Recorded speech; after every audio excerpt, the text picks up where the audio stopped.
বলে গেছেন, কি বলেছেন মনে রাখো। প্রথম কয়েক, সংসার থেকে যে উপরে উঠলো, যাকে সন্ন্যাসী বলা হয়, সংসারকে ছেড়ে সন্ন্যাস, সংসারকে যে ত্যাগ করে গেছে তার নাম সন্ন্যাস। তো আমরা চিনতে পারছি না। গীতা পড়া ব্যক্তি মানুষ চিনে নেবে কি কেমন না, ত্যাগের বিধান বলে আমার মনে সন্দেহ দূর করে। অর্জুন বলছে আমার ভগবান আমার মনের সন্দেহ আমি চিনতে পারছি না, গেরুয়া বস্ত্র পরলেই আমি সন্ন্যাসী মনে করে সম্মান করছি না, কিন্তু কি করে চিনব? এই ভাবগ্রাহী চরণে শরণ নিলাম এবং অজ্ঞানকে দূর করে। আমার শরীরে যে এই অজ্ঞানতা আছে আমি চিনতে পারছি না, তাকে দূর করে প্রথমত বলেছে। দ্বিতীয়তে কি বললে? অর্জুনের কথা শুনে ভগবান বললেন কাম্য কর্ম নাশহি সন্ন্যাস। কাম্য কামনা বাসন তার কাছে থাকবে না, আর কি থাকবে না? কর্ম। কি কর্ম? কর্ম পাঁচটা। কোন কর্ম তারা করবে? কোন কর্ম সন্ন্যাসী করবে? কোন কর্ম ব্রাহ্মণ করবে? কোন কর্ম বৈষ্ণব করবে? নিজের জানা দরকার। কেউ চেষ্টা করেন, খালি কর্ম কর্ম করে বাহুটা মেরে যায়। বলতে কাম্য গেল, কর্ম গেল, আর নাশই সন্ন্যাস। একে ন্যাস করার পরে তুমি উপরে উঠবে, একে ছাড়ার পরে তুমি উপরে উঠবে। যতক্ষণ এর ভিতরে আছো কোনো মূল্য নেই বলবে। আর কি ত্যাগ করতে হবে না? ফল আশা ত্যাগ করে যে যাগযজ্ঞ করে, যাগযজ্ঞের তার কাছে ত্যাগের গুণ দৃশ্য হয়। কেমন ভাবে? ফল ত্যাগ করা মানে আমার করতে হয় করি, কিন্তু দেখবে যে কোনো পুজো করতে গেলে আমরা ঠাকুরকে সংকল্প করি। সংকল্প মানে কি? আপনি এখন বসে আছেন, এক মুহূর্তের পরে থাকবেন কিনা গ্যারান্টি আছে কি? আমরা বারবার করবো বলে সংকল্প করি, পাপ করি। ওই জন্য বলা হচ্ছে আসক্তি। যত আবার করবো আবার করবো আবার করবো, তার পিছনে হচ্ছে আমি পাপ করবো। জন্য নিজেকে শর্ট ভাষায় বলে নিঃশ্বাসকে বিশ্বাস নেই, কিন্তু আমরা গ্যারান্টি দিয়ে দিচ্ছি হ্যাঁ কালকে করবো। এই কালকের অবস্থা যদি দেখতে বলতে আর জীবনে করবো না। যা ঝড় হয়েছে, এই মা পিছনে বসে আছে, এখানে থাকে যে ঝড় হয়েছে, আজকে বসতে পারতাম না। কে বসতে দিয়েছে? সেই দিয়েছে। বড় বড় গাছ তুলে নিচ্ছে, কিন্তু সামান্য বাঁশ ওটাকে তুলতে পারতো? খালি বাঁশ না, পলিথিন বাঁধা আছে, কিন্তু তার কাজ হবে। তিনি ঘরে বসে থাকে। কালকে একটা কথা আমি ঘুমিয়েছি, আমরা সকলে এখানে ঘুমিয়েছি, ঠাকুর সাজানো হয়েছে মানে ঘুমাবো। আমি ঢাকা দিয়ে ঘুমিয়েছি। আমরা যখন আমি ঘুমিয়ে পড়েছি, তখন উপর থেকে পর্দা পড়ে গেল। তুই ঘুমাবি, আমি মুখ বন্ধ করে থাকবো, আমি তাকিয়ে আছি, তুমি ঘুমাও। এই হচ্ছে ভক্ত ভগবানের লীলা, কিন্তু আমরা বুঝতে পারি না। সেই জন্য বলছে যা কাজ করবে, আমাকে নারায়ণ পুজো করবো মনে এলো করো, এই পাবো সেই পাবো, কেন ফলের আশা কেন? ভগবান জানে, ভগবান তার ইচ্ছার মতন দেবে, যেটা দেবে আমার এখানে মহাপ্রসাদ মতন গ্রহণ করবে, এটাই বলছে। আর কি করলে না, যদি এইভাবে থাকো, তাহলে যদি আমরা মনে করি ভগবান আমাকে দিতে হয় না। আমার একজন ভাইকে বললো যে কি আমি দেখতে পাচ্ছি না। কি করে দেখবে? এগুলো যদি ধরে রাখো তাহলে ভগবানের দুঃখে হবে। কিন্তু মুখ্য যোগে বলছে যদি এগুলো ত্যাগ করো তাহলে ভগবানের দুঃখ হবে। কে? ভগবান অর্জুনকে বলছে যে ধর্মবীর আসক্তি শূন্য কর্তব্য করো। আসক্তি শূন্য হচ্ছে ধর্ম, আসক্তি শূন্য হচ্ছে ন্যায়, আসক্তির মধ্যে যে আছে সে পাপ অধর্ম, এই সব দিকে আছে। এগুলো প্রশ্ন করো আমি কোন দিকে আছি। আর এবং সাত্বিক মতহীন ইহা। তাহলে আমাদের চালচলন হওয়া কি দরকার? সাত্বিক হবে। এবার নিজেকে প্রশ্ন করো, আমি কে? আমি সাত্বিক না রাজস্বিক না তামসিক? বলবে সাত্বিক বললো, এবার রাজস্বিক বললো। জ্ঞান কর্ম কর্তা 3-4 সত্য রজ তম 3, কিন্তু ভিন্ন ভিন্ন মত কহে বা বলে শাস্ত্র ভিন্ন ভিন্ন ব্যাখ্যা করে বলা হয়েছে। কিন্তু জ্ঞানী গুণ দূর করে বলতে এ 3 গুণ আর জ্ঞান কর্ম আর কর্তা, এই জ্ঞান কর্ম কর্তা 3, সত্য রজ তম 3, এই 6টাকে যে ত্যাগ করেছে দূর করে সত্য স্বভাবকে ধরে, মানে সাত্বিক ভাবে যে ধরে চলে, যে চলে সেই আমার ভক্ত। ভালো করে মনে রাখ, যে এর ভিতরে আছে সে ভক্ত জীবনে হতে পারবে না। এসেছিল একটা বাংলায় কীর্তন আছে, বেটা এলো আর গেল, কি জন্য এসেছিল তার সেই মনে এলো না, ওই জন্য বেটা এলো আর গেল। সেখানে এখানে বলা হচ্ছে সাত্বিক যে চলে সেই আমার ভক্ত। রে বীরপার্থ, রে অর্জুন, হে স্বধর্ম হও, স্বধর্ম দোষ। যদি কর্ম করতে করতে সৎপথে চলতে চলতে যদি কোনো অসৎ হয়ে যায়, ভগবান তাকে মাফ করবে। কেন? অজানায় করে হয়ে গেছে। আমরা অনেক সময় ভুল কাজ করতে করতে ভুল হয়ে যায়, কিন্তু ভুল হলে সংশোধন ভগবান করবে। সংসারের যদি ভুল হয় তাকে কি করে গার্জেন আছে 10 কথা বলবে, কিন্তু ইয়ে 10 কথা বলবে না। কি বলবে? আর তোমার চেতনা জাগ্রত করে যাতে আর না হয়। কি বলছে না, ব্রাহ্মণ আর ক্ষত্রিয়গণ বৈশ্য শূদ্র 4 জন। ব্রাহ্মণ, ক্ষত্রিয়, বৈশ্য আর শূদ্র, এই 4 জন নিজে নিজের কর্মতে লেগে থাকে। প্রত্যেক নিজে নিজের কর্মতে লেগে থাকে।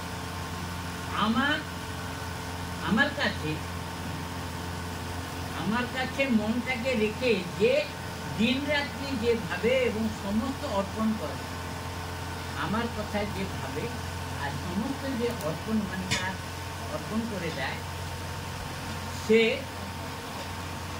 রে শুনো তুই, ওনাকে আমি উদ্ধার করি এবং কথা আমার অন্যথা না। ভগবান শ্রীমুখে বাণী বলে গীতা, ভগবান বলছে যে কি আমি তাকে যে এইভাবে চলে, আমি তাকে গ্যারান্টি দিয়ে বলছি আমি তাকে উদ্ধার করি, এ কথা অন্যথা হবে না।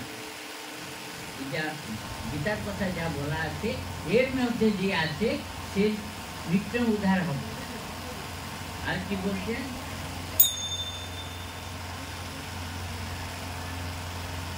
পঞ্চম বলছেন কি না, তুমি যে আমার প্রিয়, কে? অর্জুন ভগবানের প্রিয়।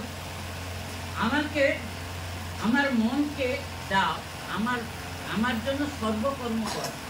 ভগবানকে কি দেবে? শরীরের ভিতরে যা আছে শুধু মনটা দেওয়া, সব কি দেবে? মনটাকে ভগবানকে দাও, তাহলে সব পেয়ে যাবে। সকল কর্মকে ত্যাগ করো। কি কর্ম ত্যাগ করবো? 5টা কর্ম বুঝি না। এই তো ভগবান বলেছে কর্ম ত্যাগ করতে। কি কর্ম? মলমূত্র ত্যাগ করতে পারবে, সেও কর্ম। রাত বন্ধ করতে পারবে, সেও কর্ম। তাহলে কি কর্ম? এইগুলো হচ্ছে 5টা কর্ম। কিন্তু আমরা জানি না, সেই একটা কর্মের পিছনে দৌড়াচ্ছি, বুঝতেও চেষ্টা করি না, মঠ মন্দিরে দৌড়াই, কিন্তু ফল পাই না। সেখানে বলছে ত্যাগের এবং শুক্রে অধৈর্য না হয়, যুদ্ধের জন্য অগ্রসর, মানে এগো। তাহলে যুদ্ধটা কোথায় করবে? অর্জুন তো কৌরব পাণ্ডবের মধ্যে যুদ্ধ হয়েছিল, আপনি কোন জায়গায় যুদ্ধ করবে? না, শরীরের মধ্যে যুদ্ধ করবে। এই যে আজকে এত কষ্ট করে কাল রাত্রি থেকে ভাবছো কি করে যাবো, কখন যাবো, কত রাত্রে উঠতে হবে, কত কি করতে হবে, আপনারটা এইটাই ঈশ্বরের কাছে যাবে। পৌঁছে গেলে তো পূর্বের কথা আর মনে নেই, কিন্তু পূর্বেরটা হচ্ছে আসল। একে কি বলা হয়? অধিবাস। অর্ধেক তোমরা ওখানে মনটাকে দিয়েছ, এখানে পৌঁছে গেলে সেই কালকের যে রাত্রি থেকে যে কয়দিনের যে ভাবনাগুলো সেসব আর মনে নেই।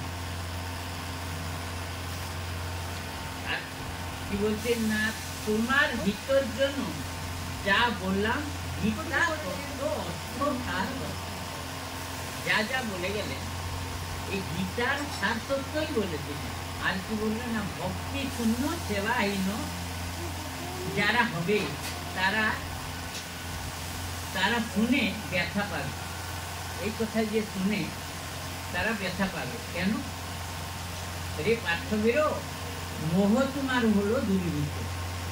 এই যে আমরা আমার ঘর, আমার বাড়ি, আমার চাকরি, আমার বাকরি, এই যে আমার আমার করছে না, আর সন্ধিবিচ্ছেদ করো। আমার তো আজ মর, আজ মর। কি বলছি আমরা? আয় মর, কে মরবে, কে যাবে? এই শরীর যায়, মর, ছেড়ে চলে কে চলে যায়, কে চালা নাকি? বলছে সাধারণ মানুষ একটু বুঝতে পারবে না, সে ব্যথা পাবে, এটাই বলছে। আছে আমার কোনো কামনা নেই, যা হবে আপনার ইচ্ছা, নিশ্চিত তা পালন করব। হে মহাপ্রভু, আমার সঙ্গে যত খেলা করবে করো, কিন্তু শেষ জীবনে আমার বিপদের টান দেবে। যে এই পথে আছে ভগবান তাকে কোলে করে নিয়ে যাবে। প্রমাণ দিয়েছে এখানে ভগবান অর্জুনকে কি সন্তান থেকে বেশি কাছে রেখে, তাই না?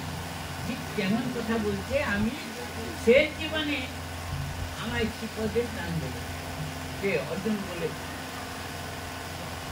ভগবান তখন কথা শুনবে যে আগে যে কথাগুলো বলে এলো, যদি তার মধ্যে থাকো ভগবান দর্শন দেবে আর নিয়ে যাবে। আমি করবো না, পেয়ে যাব, স্কুলে যাব না, মাধ্যমিক সার্টিফিকেট পাবো, যে আসা যা। এইখানেও তাই বলতে, জয় কৃষ্ণ যোগেশ্বর অর্জুন ক্ষেত্রীয় বীর। যেখানে কৃষ্ণ আর অর্জুন ক্ষেত্রীয় বীর একর সঙ্গে বিরাজ করে, যেখানে উপস্থিত থাকেন দুইজন, বিজয় লক্ষ্মী ওনার ঐশ্বর্য জ্ঞান শক্তি, দুইজনের শক্তি আরো সহজ করে স্বামী স্ত্রী দুজনের শক্তি এক। তাহলে ভাগ করে দিলে কত করবে? 8 আনা করে নাকি? হ্যাঁ, 8 আনা 8 আনা 1 টাকা। তো এইরকম যদি স্ত্রী সহযোগিতা স্বামীকে না করে পূর্ণ হবে না। স্বামী যদি স্ত্রীকে সাহায্য না করে পূর্ণ হবে না। যেখানে দেখবে সহযোগিতা নেই, সেইখানে হাফ হাফ, সে তার মনে ইচ্ছা চলে, এর মনের ইচ্ছা চলে, কোনো পূর্ণ আসে না। আমরা মনে করি ও তো এই করে পেয়েছে, আমি কেন পাবো না? ও যা করছে তুমি করো, নিশ্চয় পাবে। সেইটাকে তাকাই না, ও এইটা করে এই পেয়েছে, আমি এই করলে এই পাবো, পাচ্ছ না, এই তো অন্তর যোগে যা বললে এর মধ্যে থাকলে তুমি পাবে। কি না, ভগবানের সেই শক্তি আসবে তবে বৈকুণ্ঠ শুনো নরে, বৈকুণ্ঠ অতি দুঃখে কাঁদছে, না বুঝিল আমার কথা করে, আমি হিসাবতে পড়ে নষ্ট হয়ে যাচ্ছি। ও শান্তি। আরেকটা রইল কি, গীতা তোমায় কি বলছে, দহনকারী নন্দদুলাল। ভগবান নিজে গরু তুমি, তাহলে বাছুরিকে, বাছুরকে বাছুরি ভক্ত অর্জুন কেন? যে তোমায় সে দুধ খায়, জমে চলে যায় নাকি? ঠিক কেন বলছে ওর জন্য, আস্বাদিন রস কলা উৎপন্ন ভাইরানে পরিগলা জগৎ করে। ভগবান যে কাজ জগৎকে দেখিয়ে দিয়ে গেছে, সে বিশ্বর কল্যাণের জন্য। কিন্তু আমরা তাকাই না, আমরা বাছুরি হবো তবে তো। বাছুরি হতে হলে কি হবে না, বাচ্চাদের মনটা কোথায় থাকে? তার মার গায়ে। তাকে সবটাও ভুলে যাবে, কিন্তু মাকে দেখলে সব ফেলে চলে যাবে। হ্যাঁ, আর কি বলছে কি, সাধু সজ্জনে সে যুদ্ধ শ্রদ্ধার পিবে হই আনন্দ ভাই, মানে পার হেবে সংসার। আমরা এই অর্থ বুঝে যদি তাকে কাজে লাগাই, সংসার সমুদ্রকে ঝুঁকি মনে বুঝিরা পার হতে পারছে না। কেন? তার 24 ঘন্টা আমার চাল, তার 24 ঘন্টা সে কিন্তু ভগবানের নাম করবে, সন্ন্যাসী হয়েছে, সাধু হয়েছে, কিন্তু সংসারী 4 মিনিট যদি বসে, তার ঊর্ধ্ব যদি বসে, তার সেই উদাহরণ গীতা প্রমাণ করে। আর কি না, গীতারে বড়াই শ্রদ্ধা সুতা জীবন সফল বাধায় ভাই, মানে বিষয় আর গীতা পড়া ব্যক্তি বিশ্বতে ডুবে না। বিষয়টা হচ্ছে বিষ। দেখবে বিষ খাচ্ছে, বিষ মানে বিষ খেলে কি হয়? গা হাত জ্বালা যন্ত্রণা করে, লাস্টে প্রাণ ত্যাগ করতে। বলছে নর নারী সবিন করো, গীতা জ্ঞানের সমান অধিকার ভাই, মানে সর্বে পরিশ্রম করো ভাই, মানে প্রভু জাতির ধর্ম, তার মধ্যে রয়েছে তার মর্ম ভাই, মানে এখানে প্রশ্ন আসবে অনেক জায়গায়, অনেক বলে মেয়েরা তো গীতা পড়ে না, তার মানে সে নিজে পড়ে না, তাই শুনেছে কার মুখ থেকে, সেও পড়ে না। একটু বলে দিব শাস্ত্র কি বলছে। শাস্ত্র কি বলছে? বলছেন সব জাতির ধর্ম, আমাদের ভারতের যত সব দেশে সবাই ধর্ম, আমাদের সব জাতির ধর্ম, তার মধ্যে আছে সার মর্ম, তার মধ্যে গীতার মধ্যে। এ ভাই মানে যোদ্ধা দ্বন্দ্বের নয়, একটি বললো শুনুন, আসল কথা তোমাদের চোখের সামনে দেখানো, গীতায় প্রমাণ। কিন্তু আজকাল ও মা তুমি গীতা পড়ো, মেয়েদের পড়তে নেই, তার মানে ও পড়ে না। অন্যকে বলে জানে মূর্খ কি আর শিক্ষিতের মহত্ব জানে।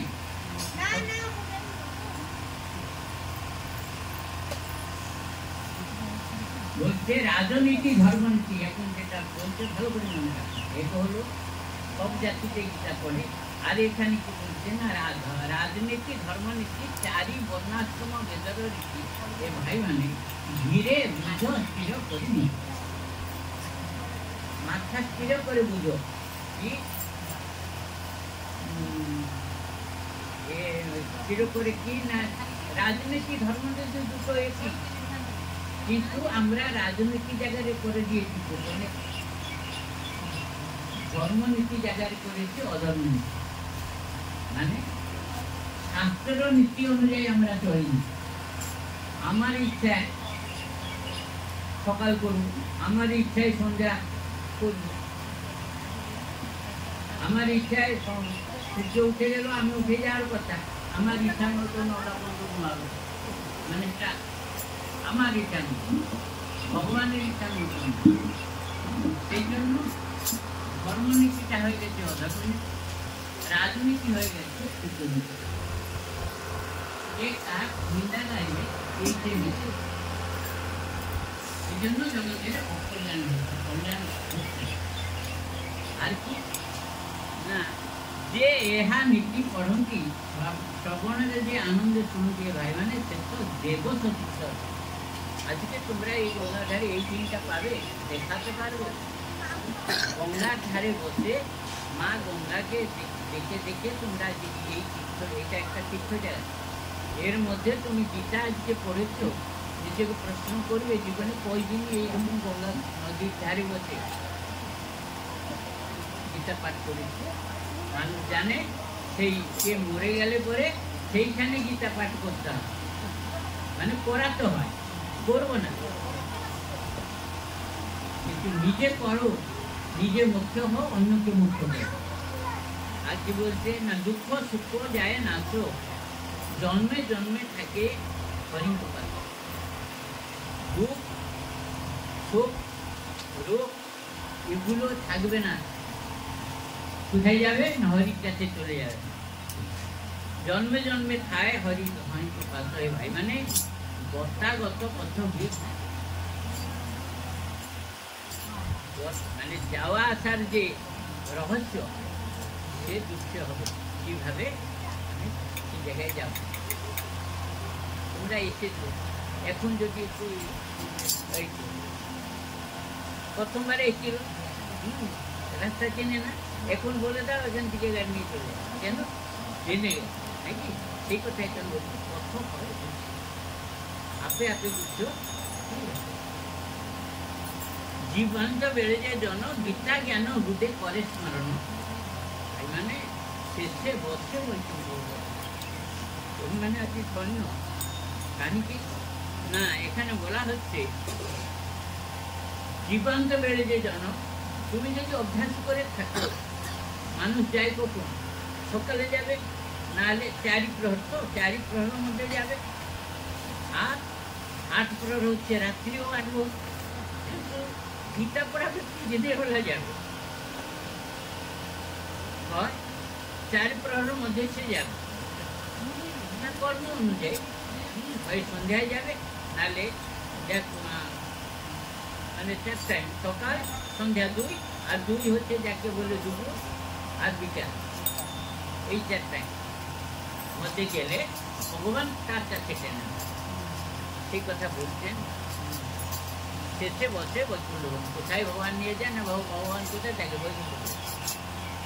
তোমাদেরকে নিয়ে কোথায় রাখবে?